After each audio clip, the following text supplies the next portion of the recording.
Remove him from first class. People like him don't belong up here. The words cracked through the quiet cabin with the confidence of someone who had never imagined being questioned. Every nearby conversation stopped. Every pair of eyes drifted toward seat 2A. A businessman slowly lowered his newspaper.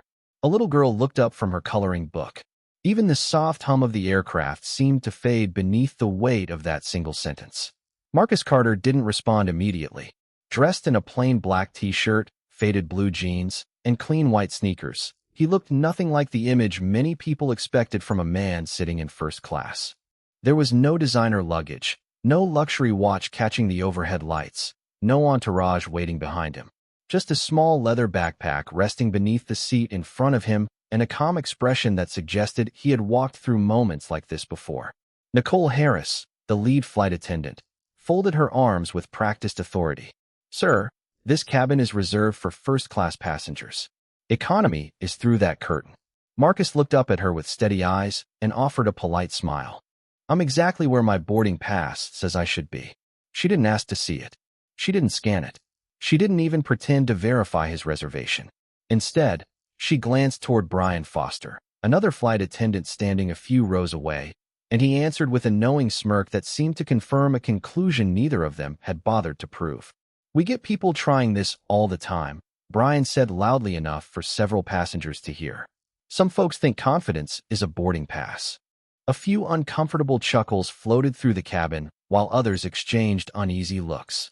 Marcus remained seated, one hand resting lightly on the armrest as if the tension belonged to everyone else but him. The aircraft was scheduled to depart from Chicago to Los Angeles in less than 30 minutes, and passengers were still finding their seats, placing carry-on bags into overhead bins, and settling into the quiet luxury promised by a first-class ticket. Yet in the middle of that polished cabin, something invisible had already changed. A young flight attendant named Mia Lang stood near the galley holding a tablet used for passenger manifests. She frowned almost instinctively. The man in seat 2A looked familiar, not because she recognized his face, but because she was almost certain she had seen the name assigned to that seat only moments earlier during boarding. Before she could step forward, Nicole shot her a sharp glance that said everything without a word. "Stay out of it." Marcus calmly folded his hands together and looked out the window where baggage crews moved beneath the afternoon sun. He didn't raise his voice. He didn't argue. He simply waited. Years earlier, patience had become one of the most valuable lessons success had ever taught him. Around him, whispers quietly spread from row to row. "Does he even have a ticket?" one passenger murmured. "Maybe he's in the wrong seat," another guessed. A white-haired woman sitting across the aisle narrowed her eyes toward Nicole instead of Marcus, as though she sensed something deeper than a seating dispute unfolding in front of her. Nicole stepped closer, her smile disappearing completely. "Sir, this is your final opportunity to move voluntarily before we involve the captain." Marcus slowly turned his head back toward her. His voice remained calm, measured, almost impossibly composed. "Then I suggest you make absolutely certain you're speaking to the wrong passenger." Marcus held Nicole's gaze without the slightest hint of irritation. The silence that followed his answer seemed to unsettle her more than an argument ever could. She reached toward him with an open hand. "Boarding pass." Her voice was colder now, stripped of the artificial courtesy reserved for premium passengers. Marcus slipped the pass from his jacket pocket and handed it over without hesitation. Nicole barely glanced at it before passing it directly to Brian Foster. "Tell me if you notice what I notice," she said. Brian studied the document for only a second before shaking his head with theatrical certainty. "Something does not feel right." Marcus tilted his head slightly. "Interesting. You reached that conclusion before reading my name." Brian ignored the comment and looked toward the front of the cabin where Captain Daniel Pierce had just stepped out of the cockpit after hearing the growing commotion. His crisp uniform immediately drew every eye in the aisle. "Captain," Nicole called confidently, "we have a passenger refusing instructions after occupying what appears to be a seat that was not assigned to him." Daniel approached with measured authority. "Sir, I am Captain Daniel Pierce. I need to verify your boarding pass." Marcus nodded politely. "I have no objection to verification.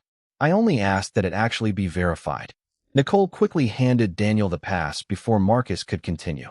The captain examined it for a moment, then frowned. "Seat 2 Alpha." Nicole answered before Marcus could say another word. Exactly. That is the problem. He does not fit the reservation profile. Marcus slowly leaned back into the wide leather seat. I was unaware airline reservations now had appearance requirements. A nervous laugh escaped from somewhere behind them before immediately fading into uncomfortable silence. Daniel looked at Marcus more carefully. Sir, do you have additional identification? Marcus calmly removed his driver's license and handed it over. Daniel compared the two documents, but instead of checking the airline system, he continued staring at Marcus as though the man himself was the inconsistency. Across the aisle, the elderly woman who had been quietly watching finally spoke. He gave you everything you asked for. Why is nobody checking the computer? Nicole smiled politely toward the passenger, but never answered the question. Instead, she lowered her voice just enough to sound confidential while still allowing nearby travelers to hear every word. Unfortunately, we encounter sophisticated fraud more often than people realize. Those words spread through the cabin faster than turbulence. Several passengers who had been in different moments earlier suddenly began studying Marcus with suspicion. Others appeared deeply uncomfortable, sensing that something about the situation no longer felt procedural. Near the galley, Mia Lang discreetly unlocked the crew tablet again. Her heartbeat quickened as she searched the seating manifest. Seat 2 Alpha, Marcus Carter. Confirmed. The record was still there exactly as she remembered from boarding. She looked up toward Nicole, then back at the screen. Nothing about the reservation appeared unusual. Before Mia could take another step, Brian noticed her hesitation. Mia, he called firmly, finish preparing the cabin for departure. She nodded automatically, but her eyes remained fixed on the screen for one last second before locking it again. Something inside her refused to let the moment go. Meanwhile, Daniel handed Marcus's identification back without returning the boarding pass. Until we complete this review, I need you to remain where you are and cooperate. Marcus gave a faint smile that was impossible to read. Captain, I have been cooperating since the moment I boarded this aircraft. Daniel folded his arms. Good. Then this should not take long. Marcus glanced once toward the cabin windows where the airport ramp crews continued loading the final bags beneath the bright afternoon sky. Then he quietly replied, sometimes the longest delays have nothing to do with airplanes. They begin the moment someone decides who belongs before discovering who they are speaking to. The tension inside the cabin spread with remarkable speed, moving from one row to another without anyone raising their voice.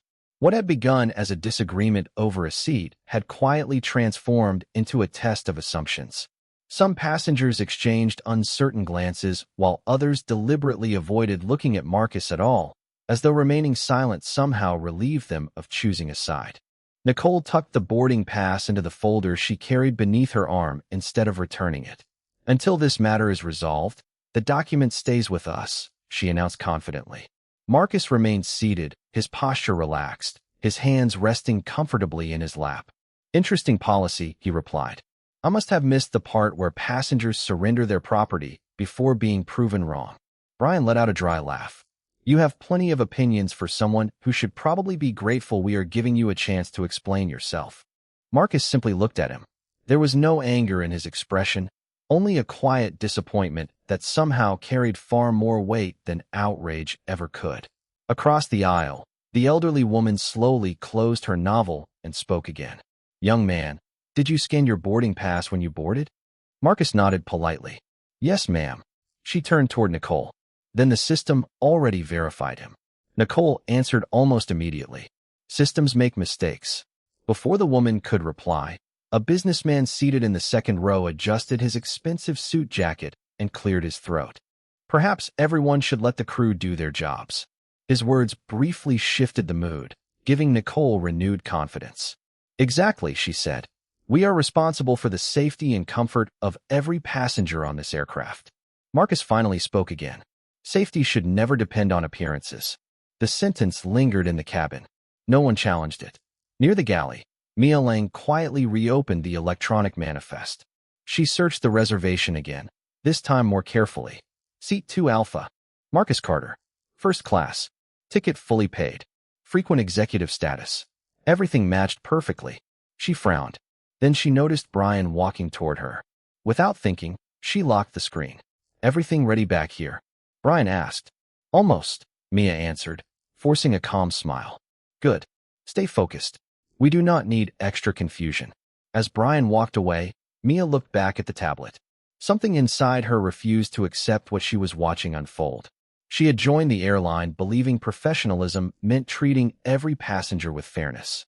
Yet nothing about this felt fair anymore. 2 rows behind Marcus, a college student quietly lifted his phone. He was not recording yet. He simply held it in his hand, uncertain whether this moment deserved to be remembered. Across from him, a middle-aged mother gently whispered to her teenage son, "Watch how people act when they believe nobody important is watching." Marcus happened to hear her.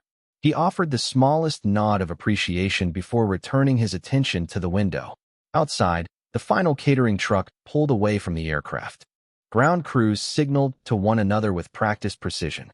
Everything beyond the glass moved according to schedule. Inside the cabin, however, time seemed suspended. Captain Daniel Pierce glanced toward the cockpit clock. Departure was approaching, yet the disagreement remained unresolved. "Nicole," he said quietly, "verify the reservation with the gate system one more time." Before she could respond, she noticed several nearby passengers now watching her instead of Marcus. Their expressions had changed. Doubt was beginning to replace certainty. Nicole forced another professional smile, but it no longer reached her eyes. Marcus noticed the shift immediately. Without moving from his seat, he calmly folded his hands together once more. He had learned years ago that the truth rarely entered a room with noise. It arrived slowly, patiently, one question at a time, until the people who ignored it could no longer escape hearing it. Captain Daniel Pierce looked toward the boarding door where the final passengers had already taken their seats. The departure clock continued counting down, but no one in the first-class cabin seemed concerned about the schedule anymore. Every eye remained fixed on seat 2 Alpha. Nicole inhaled slowly before making a decision that instantly changed the atmosphere. Without another word, she folded Marcus's boarding pass in half and slipped it into the inside pocket of her uniform jacket. "Until we determine who you really are, this document will remain in crew custody," she declared. Marcus lifted one eyebrow. "You already know exactly who I am. You simply do not believe someone like me belongs in this seat." Brian stepped into the aisle beside her, crossing his arms. "That is enough. Stand up, gather your backpack, and we will find you another seat." Marcus remained perfectly still. "No, thank you." There was no defiance in his tone. It sounded more like someone declining an unnecessary cup of coffee. Somehow that calm answer frustrated Nicole even more than an argument would have. "Captain," she said firmly, "he is refusing a direct crew instruction." Daniel hesitated for the first time since leaving the cockpit. He looked from Marcus to Nicole, then toward the increasingly uneasy passengers surrounding them. Before he could speak, the elderly woman across the aisle quietly said, "He has not refused to cooperate. He refused to surrender his rights." The businessman who had defended the crew earlier shifted uncomfortably in his seat, but said nothing this time. Near the galley, Mia stared at the tablet once again. Every verification remained exactly the same. Valid reservation. Valid payment. Executive status. There was no warning, no discrepancy, no security alert. She felt her heartbeat quicken. Training had taught her that procedures protected everyone only when they were actually followed. What she was witnessing was something entirely different. Marcus glanced out the window again, and for a brief moment another memory crossed his mind. 23 years earlier, fresh out of graduate school, he had boarded his very first business class flight after saving for months to celebrate landing his first executive position. A gate agent had looked him up and down before quietly asking whether he was certain he belonged in the premium cabin. Several passengers had stared exactly the way they were staring now. He remembered walking onto that airplane carrying more doubt than confidence. He had promised himself that day that success would never change who he was, but it would change what future generations might have to endure. The memory faded as quickly as it had arrived. Back in the present, Nicole reached toward the overhead compartment above seat 2 Alpha. "We are relocating your carry-on until this situation is resolved." Marcus spoke before she touched it. "Please leave my belongings where they are." She paused for only a second before withdrawing her hand. Around them, whispers returned. A college student quietly unlocked his phone and began recording without raising it above chest level. A mother gently shook her head in disbelief. Even the businessman who had defended the crew earlier now appeared less certain than before. Captain Pierce exhaled slowly. Nicole, perhaps we should complete another system verification before taking further action. Nicole answered without looking at him. Captain, every minute we delay encourages passengers to challenge crew authority. Marcus finally looked directly at Daniel. Authority becomes stronger when it welcomes verification, not when it fears it. The words settled over the cabin like a weight nobody could ignore. Mia lowered her eyes to the crew tablet one final time. Her thumb hovered over the internal contact directory. She knew exactly which department could confirm the reservation in seconds. She also knew that making that call without permission could place her own job at risk. She looked back toward Marcus. He was still sitting quietly, showing no anger, no panic, and no desperation. Somehow his confidence made everyone else's certainty appear increasingly fragile. For the first time since boarding began, Mia realized the real mistake had never been about a seat. It had started the moment someone decided that appearance was stronger evidence than the truth waiting inside the system. Marcus glanced at the illuminated seatbelt sign above the aisle, then calmly reached into the pocket of his jeans. The movement immediately caught Nicole's attention. "What are you doing?" she asked sharply. "Calling someone," Marcus answered. Brian folded his arms again. "If you are trying to find a lawyer, this is not the time." Marcus looked at him with the same quiet expression he had worn since boarding. "I am not calling a lawyer." He unlocked his phone, selected a single contact, and placed the call on speaker for only a moment before lowering the volume. The line connected almost instantly. "Rachel." A composed female voice answered without hesitation. "Good afternoon, Marcus. I need you to activate Flight Protocol 7. There was a brief pause, not because she was confused, but because she understood exactly what those words meant. "Understood," Rachel replied. "Would you like immediate verification or full executive response?" Marcus looked toward the cabin window before answering. "Begin with verification. Escalate only if necessary. It will be done." The call ended after less than 20 seconds. Nicole exchanged a glance with Brian before letting out a faint laugh. "That was supposed to impress us?"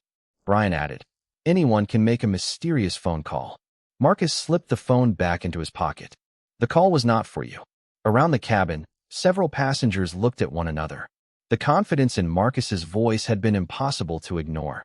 There had been no pleading, no frustration, no attempt to persuade anyone.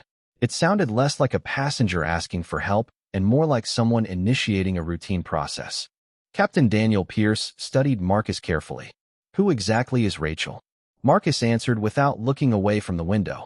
"Someone who knows how to verify facts before reaching conclusions." Daniel remained silent. For the first time since leaving the cockpit, uncertainty began replacing confidence. Near the galley, Mia quietly watched everything unfold while pretending to organize service supplies. She had heard every word of the conversation. Flight Protocol 7. The phrase meant nothing to her, yet Rachel's immediate recognition suggested it was neither a joke nor an empty threat. She opened the crew tablet once more and checked the reservation. Everything still matched perfectly. She quietly whispered to herself, "Why is nobody listening to this system?" Meanwhile, hundreds of miles away inside a modern corporate office, Rachel Morgan ended the call and immediately opened a secure executive communication portal. Within seconds, she initiated 3 separate notifications. One went to the company's legal department. Another went to executive human resources. The third was marked for the chief operating officer with the highest internal priority. The message contained only one sentence. Executive travel incident in progress. Verification requested immediately. Inside the aircraft, nobody knew those messages had already been delivered. Nicole adjusted her uniform and forced another confident smile.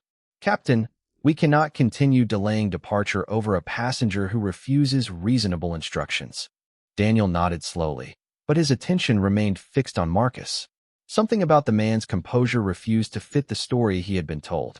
Most passengers under this kind of pressure became defensive, angry, or anxious.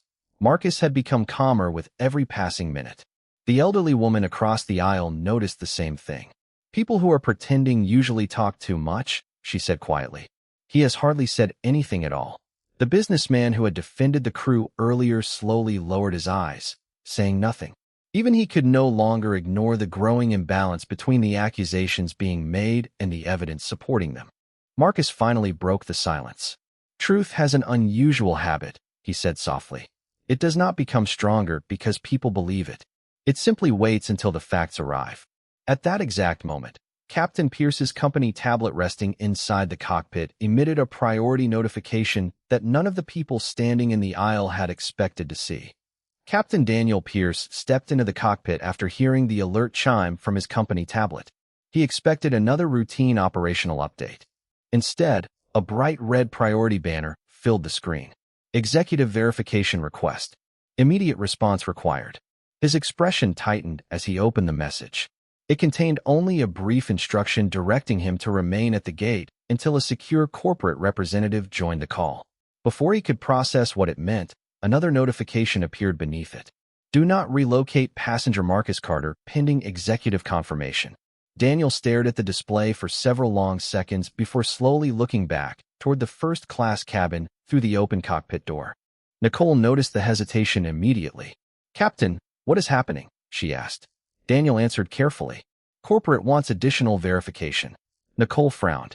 "Verification for what? We already know enough to handle this." Daniel did not respond.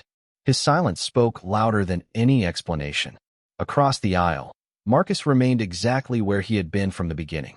His breathing was steady, his expression unchanged, as though every development unfolding around him had arrived precisely when he expected it. Mia watched Daniel's face and realized something had shifted. Whatever message had appeared on the captain's tablet was not supporting Nicole's assumptions. It was challenging them. She took a slow breath before making a decision that had been building inside her since boarding began. She stepped forward. "Captain, I need to say something." Every conversation inside the cabin stopped. Nicole turned sharply toward her. "Mia, this is not the time." Mia kept her voice respectful but firm. "Actually, I believe it is." She held up the crew tablet so Daniel could clearly see the reservation screen. "I verified seat 2 Alpha 3 separate times. The reservation has always been valid. The ticket is fully confirmed. There were no security alerts, no payment issues, and no seating conflict."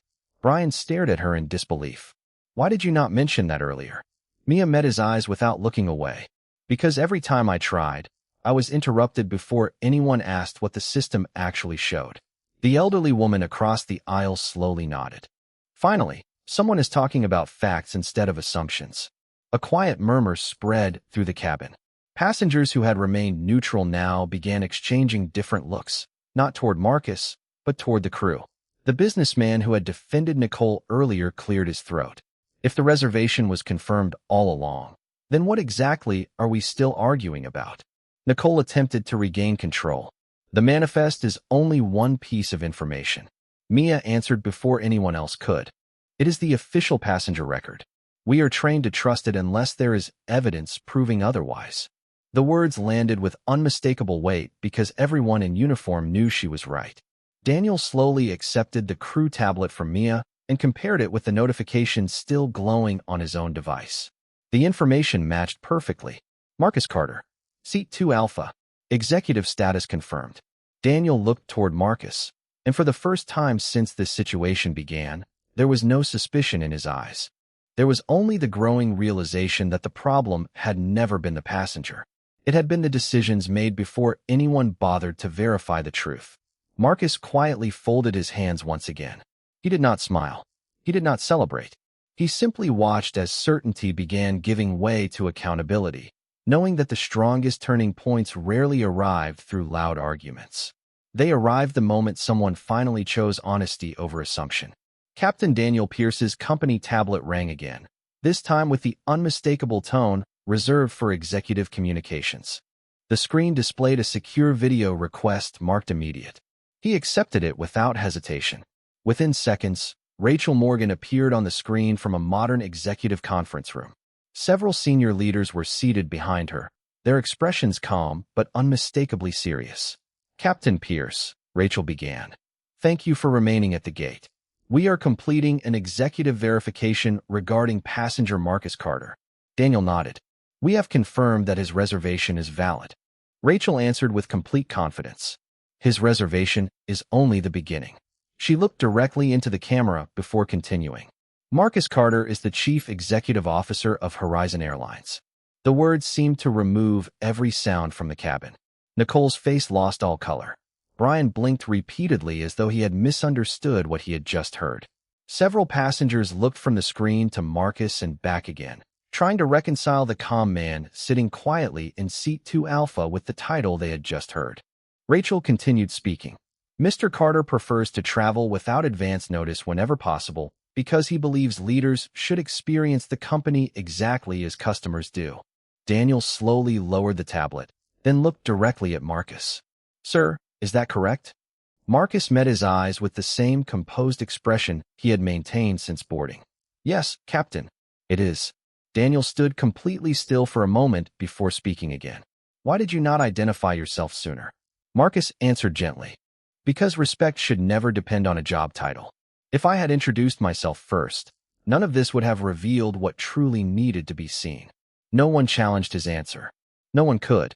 Rachel resumed, speaking through the tablet. Our executive offices have already reviewed the reservation records, crew communication logs, and initial incident reports. We appreciate the cooperation of those who chose verification over assumption. As she spoke, Mia quietly lowered her eyes, relieved that she had finally found the courage to tell the truth. Rachel noticed her through the camera. Ms. Lang, your commitment to company procedure has been noted. Mia looked surprised, but simply nodded. Nicole finally found her voice. Mr. Carter, I did not realize. Marcus interrupted her calmly before she could finish. That is exactly the point. His words carried no anger, only disappointment. You decided who belonged before you decided to verify who I was. Around the cabin, passengers who had watched the entire encounter remained silent. The businessman who had defended the crew earlier slowly shook his head. The elderly woman offered Marcus a quiet smile filled with respect rather than sympathy. Even the college student holding his phone lowered it slightly, realizing he had just witnessed something much larger than an argument over a seat assignment. Captain Pierce took one careful step toward Marcus. Mr. Carter, on behalf of this flight crew, I sincerely apologize for what has happened today. Marcus accepted the apology with a small nod. Acknowledging a mistake is the first step. Learning from it is the one that matters. Rachel glanced toward someone seated beside her before looking back into the camera. Captain Pierce, please remain at the gate. Additional executive instructions are being delivered now. Daniel looked down as another priority notification appeared across his tablet. This one was longer than the previous messages, and as he silently read the first few lines, the expression on his face made it clear that the balance of authority inside the aircraft had changed completely. Captain Daniel Pierce read the executive directive one line at a time, his expression growing more serious with every sentence. When he finally looked up, the authority he had carried only minutes earlier had been replaced by the responsibility of carrying out instructions from the highest level of the company. He took a slow breath before addressing the cabin. Ladies and gentlemen, thank you for your patience. We will remain at the gate for a few additional minutes while corporate leadership completes an internal personnel review. No one complained. Every passenger understood they were witnessing something far more significant than a delayed departure. Rachel Morgan remained on the secure video connection. Captain Pierce, effective immediately, lead flight attendant Nicole Harris and flight attendant Brian Foster are relieved of all customer service responsibilities pending a formal review. Their company credentials have been temporarily suspended in accordance with executive policy. Nicole stared at the screen in disbelief. Suspended? There must be some misunderstanding. Rachel answered professionally. This decision is not based on misunderstanding. It is based on documented actions, verified reservation records, and your repeated refusal to follow established verification procedures. Brian lowered his eyes without saying a word. The confidence he had displayed throughout the encounter had disappeared completely. Captain Pierce nodded respectfully. Understood. He then turned toward Nicole and Brian. Please remain on board until airport operations arrives to assist with the transition. There was no anger in his voice, only quiet professionalism. Marcus remained seated, saying nothing. He had never asked for anyone to be embarrassed. He had only expected the company to uphold the standards it claimed to represent. Rachel continued. Ms. Lang, You are authorized to assume lead cabin responsibilities for this flight until a replacement supervisor is assigned. Mia looked genuinely surprised. I appreciate the confidence. Rachel smiled. Today you demonstrated that integrity sometimes begins with the courage to speak when silence feels safer. Around the cabin, several passengers exchanged approving nods. The elderly woman across the aisle smiled warmly at Mia before looking toward Marcus with quiet admiration. The businessman who had defended the crew earlier leaned slightly forward. "Mr. Carter," he said sincerely, "I owe you an apology as well. I accepted assumptions before I looked at the facts." Marcus acknowledged him with a respectful nod. "Thank you." Admitting that takes character. The college student quietly placed his phone back into his backpack. What he had recorded no longer felt like entertainment. It felt like a lesson. Airport operations representatives soon arrived at the aircraft door and spoke briefly with Captain Pierce before respectfully escorting Nicole and Brian from active duty responsibilities. Neither scene involved raised voices or humiliation. The process remained calm, professional, and dignified, exactly as company policy intended. As the cabin door closed once more, an unexpected stillness settled across first class. It was not the silence of discomfort anymore. It was the silence that follows when truth finally replaces speculation. Captain Pierce approached Marcus one final time before returning to the cockpit. "Mr. Carter, thank you for allowing us the opportunity to correct what should never have happened." Marcus offered a small, thoughtful smile. "The opportunity belongs to everyone, Captain. Every interaction is a chance to prove what kind of company we truly are." Those words lingered in the cabin long after the conversation ended. They were not directed only at the flight crew or the passengers. They were directed at every person who had watched assumptions collapse the moment facts were finally given the chance to speak. The cabin doors closed once again, and a few moments later the aircraft slowly pushed back from the gate. Outside, the afternoon sunlight reflected across the runway, while inside first class the atmosphere had been transformed. Conversations resumed, but they were quieter now, shaped by reflection instead of assumption. Captain Daniel Pierce's voice came over the intercom with calm professionalism as he welcomed everyone aboard and thanked the passengers for their patience. His words sounded routine, yet everyone who had witnessed the past hour understood that this flight would never feel routine again. Mia Lang completed the final cabin check with quiet confidence. Every greeting she offered carried the same respect, whether directed toward a business executive, a young family, or an elderly traveler. Marcus noticed the difference immediately. This was the culture he had always hoped his company would represent, not because he happened to be on board, but because every passenger deserved it. As the aircraft climbed above the clouds, the elderly woman across the aisle smiled warmly at Marcus. "You handled today with remarkable grace," she said. Marcus returned the smile. "Grace is easier when you know your dignity does not belong to someone else's opinion." The businessman who had apologized earlier extended his hand across the aisle. Marcus accepted it without hesitation. "Thank you for accepting my apology," the man said. "Today reminded me how quickly confidence can become prejudice when facts are ignored." Marcus nodded thoughtfully. "The important thing is recognizing it before it becomes a habit."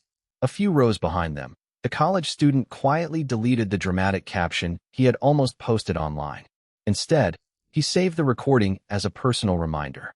Some lessons were more valuable than internet attention. A little later, Mia approached Marcus with a fresh cup of coffee. "Compliments of the crew," she said with a sincere smile. Marcus accepted it graciously. "Thank you, Mia." She hesitated for a moment before speaking again. "I almost stayed silent today because I was afraid of making the wrong decision." Marcus looked at her kindly. "Integrity usually feels uncomfortable before it feels rewarding. You chose facts over fear. Never underestimate how much that matters." Her eyes reflected both relief and determination as she quietly returned to her duties. Several hours later, as the aircraft began its descent toward Los Angeles, the cabin felt completely different from the one that had left Chicago.